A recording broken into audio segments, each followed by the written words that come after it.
Berjuta jiwa tak tahu kemana kan pergi. Berjuta tangan terulur menantikan kasih. Oh Tuhan, jadikan. Shalom, saudara yang diberkati Tuhan.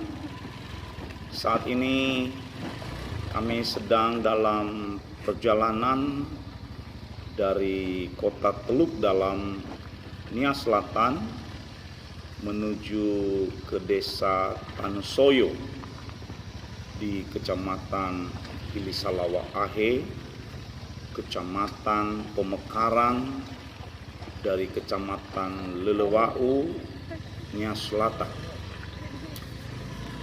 Adapun yang menjadi tujuan kami ke sana adalah untuk melayani jiwa-jiwa dengan Injil Kristus. Di sana sudah menunggu saudara-saudara kita yang rindu mendengar kabar baik, yakni kabar keselamatan, berita pertobatan dan pengampunan dosa. Dan doa kami, kiranya Tuhan kita Yesus Kristus memimpin perjalanan ini dan membuatnya berhasil, sehingga apa yang menjadi kerinduan dari saudara-saudara kita yang ada di sana boleh terwujud. Ya, sebenarnya hal ini telah sekian kali kami rencanakan, namun baru hari ini bisa terlaksana karena ada pelayanan penginjilan juga yang kami lakukan di tempat lain,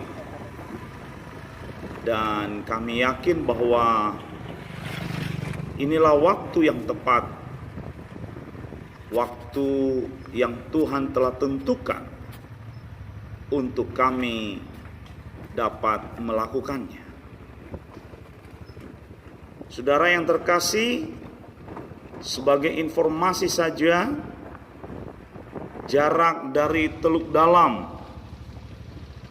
ibu kota Kabupaten Nia Selatan, ke lokasi yang ingin kami tuju, yakni Desa Tanusoyo, Kecamatan Hilisalawa Ahe, adalah lebih dari 60 km. Tadi dari kota Teluk Dalam, kami berangkat pada pukul 12.30 waktu Indonesia bagian Barat. Dan sekarang sudah pukul 14.45. Sekarang ini kami berada di wilayah desa Babesaloo Sibalawa. Dan tentunya tidak lama lagi kami akan sampai di Maluo. Walaupun jarak yang lumayan jauh, saudara, lebih dari 60 km, dan dengan kondisi sebagian jalannya yang rusak, baik yang dalam keadaan rusak sedang maupun yang rusak parah, seperti yang saudara lihat nampak dalam video ini. Dan khususnya ketika kami memasuki jalan kabupaten setelah keluar dari Kecamatan Lelewau. Akan tetapi, saudara, semangat kami untuk memberitakan Injil tidak menyurutkannya, karena kami percaya sukacita memberitakan Injil jauh lebih besar daripada kesulitan dan tantangan yang ada. Dan hal itulah yang mendorong kami untuk melakukannya, yakni sukacita menemukan. Seperti firman Tuhan katakan, jika satu orang bertobat, malaikat di sorga bersorak-sorai. Saudara, kita tahu bahwa tugas memberitakan Injil adalah tugas yang penting yang harus kita lakukan.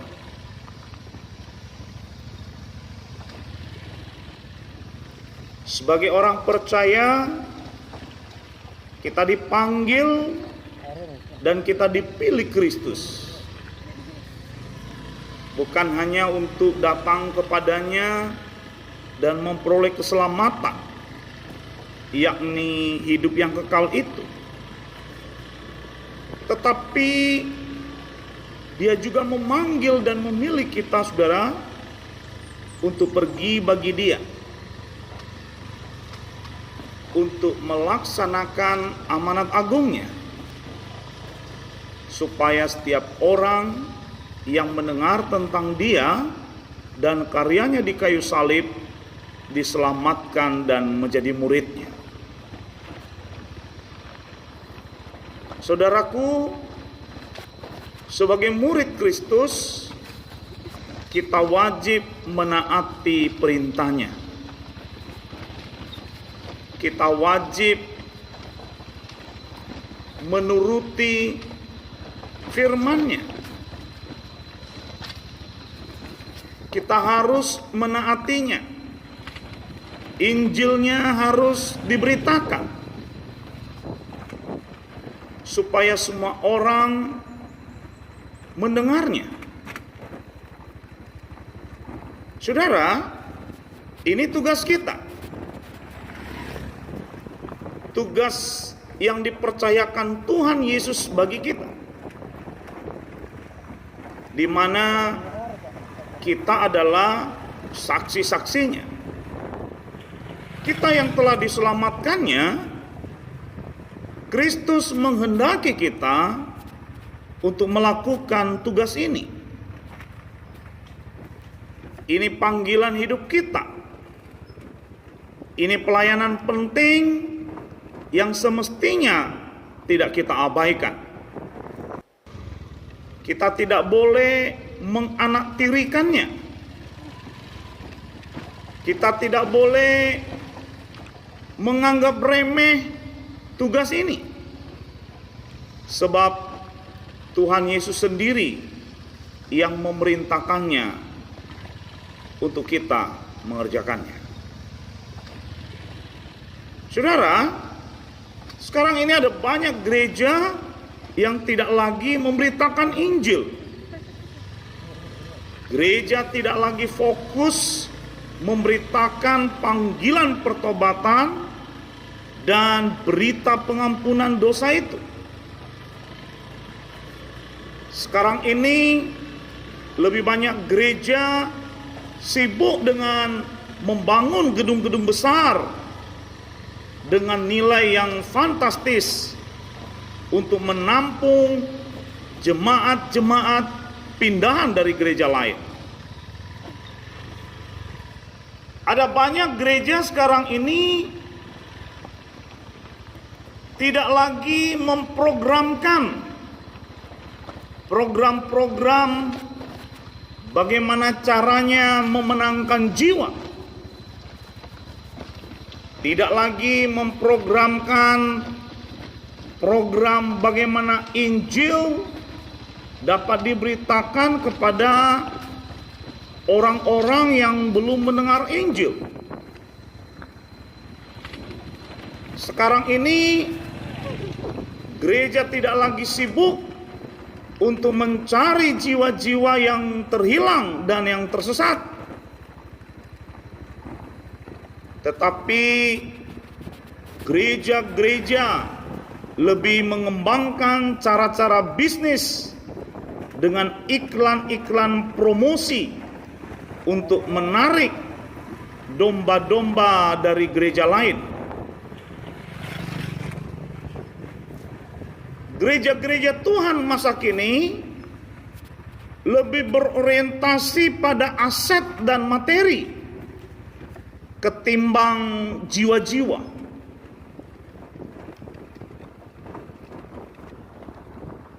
Gereja bangga kalau gedung gereja yang mereka punya besar, kalau aset yang dimiliki banyak. Gereja senang kalau jumlah kolekte yang dikumpulkan setiap minggunya semakin banyak. Dan itu yang menjadi orientasinya. Bahkan ada gereja-gereja yang merasa tidak lagi perlu menginjil. Alasannya karena jemaat mereka sudah sangat banyak dan mereka harus memelihara apa yang ada. Itu sebabnya mereka tidak perlu lagi keluar untuk mencari yang terhilang. Mereka berpendapat bahwa cukup dengan mengurus yang sudah ada. Jadi tidak perlu lagi mencari yang ada di luar. Selain itu, saudara, ada banyak juga gereja-gereja yang memiliki prinsip bahwa gereja mereka adalah gereja menuai, gereja menumbuhkan. Gereja mereka adalah gereja pujian penyembahan dan bukan gereja penginjilan yang menaburkan benih Injil. Jadi mereka dikhususkan untuk menikmati hasil tuaian dan mereka tidak perlu repot-repot untuk menabur benih Injil itu. Dan ada juga yang lain, saudara, berkata bahwa penginjilan itu sudah tidak relevan lagi di zaman sekarang ini. Karena semua orang sudah memiliki agama.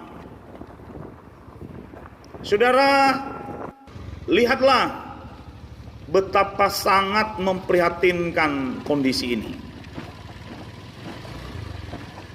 Demikian juga, saudara, ada banyak pelayan-pelayan Tuhan,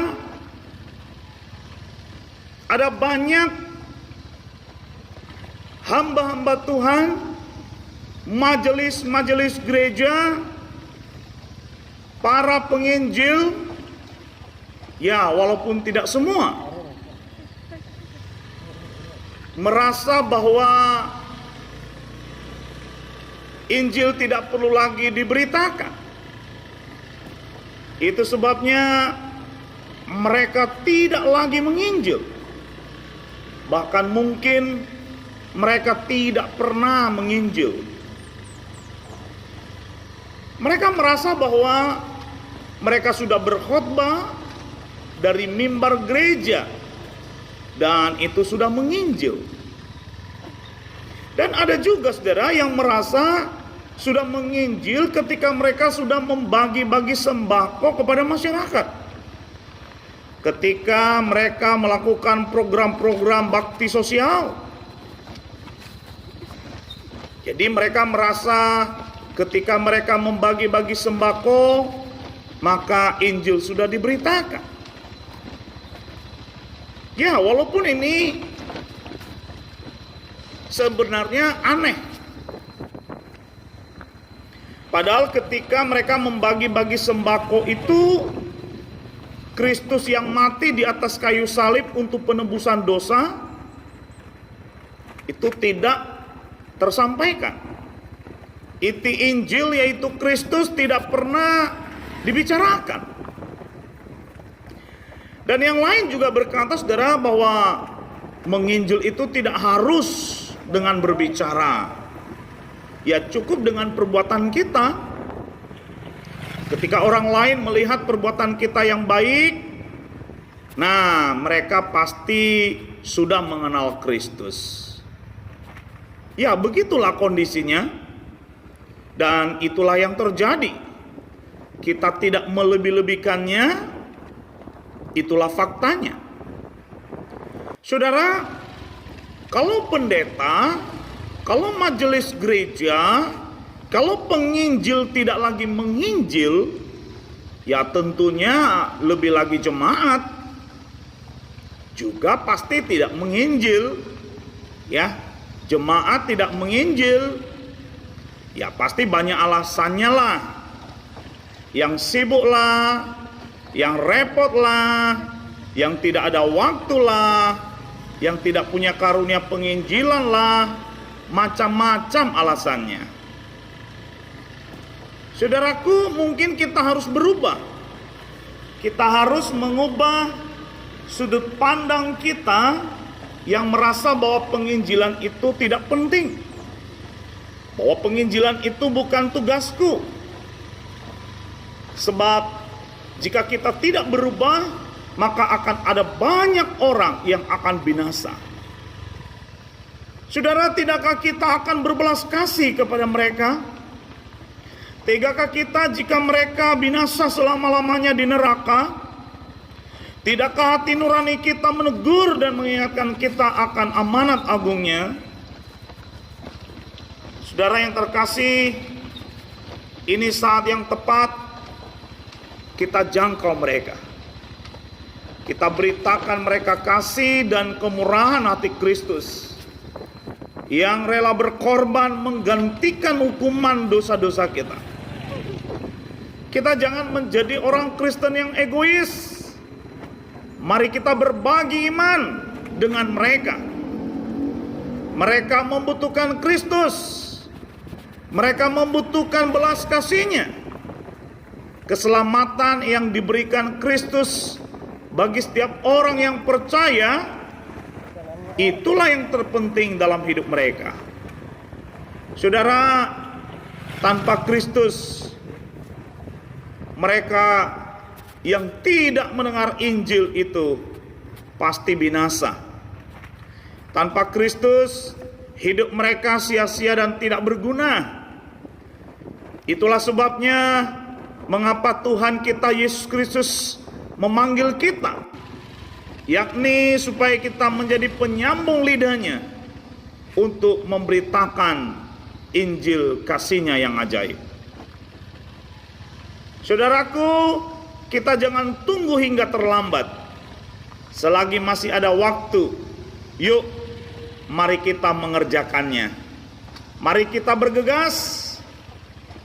Mari kita giat melakukannya, karena hari Tuhan sudah semakin dekat. Jangan kita tunggu hingga harinya tiba, tetapi sebagai respon dan sikap hati kita dalam menantikan kedatangannya kembali, kita menunaikan tugas panggilannya. Kita memberitakan Injil kerajaannya, Injil kasih karunia, Injil keselamatan itu. Saudara, sekian dulu karena kami hampir sampai ke tujuan. Jangan lupa saudaraku, dukung channel ini dengan cara beri subscribe, like, komen, dan bagikan, serta tekan tanda loncengnya supaya Anda dapat mengupdate video-video perjalanan pemberitaan Injil selanjutnya. Terima kasih. Shalom Aleichem, Bishem Yeshua HaMashiach. Haleluya.